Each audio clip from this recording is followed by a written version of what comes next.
ஓகேங்க, ஒரு அரை மணி நேரம் வெந்துருச்சு. இப்போ எடுத்து டேஸ்ட் பண்ணி பார்க்கலாம், நல்லா வெந்திருக்குதா இல்லை ஆஃப் வேக்காடாதான்னு சொல்லி. செம்ம சூடாகுது, நல்லா பாருங்கள் கொதிச்சிட்டு இருக்குது. ஓகேங்களா, போதும்னு நினைக்கிறேன். இதுக்கு மேலே தீயிட வேண்டாம். அப்படியே வேறு ஒரு பக்கம் எடுத்து வச்சிடலாம். இந்த நெருப்புலேயே கொஞ்சம் வெந்துச்சுன்னா ஓகே.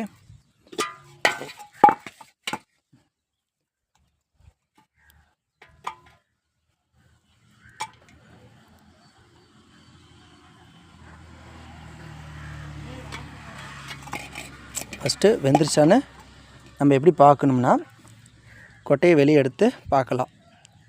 இப்படி அழுத்தினா வெளியே வரும். ஓகேங்களா, இப்போ இன்னும் கொஞ்சம் வேகணும். நல்லா மாவு மாரி வரல, இன்னும் கொஞ்சம் வேகணும். ஆனால் இப்படி இருக்கவே தான் திம்புங்க. இப்படி பிதிக்கி பிதிக்கி அப்படியே வாயில் கடிச்சு திங்கிறதாங்க செம்மையாக இருக்கும் டேஸ்ட்டாக.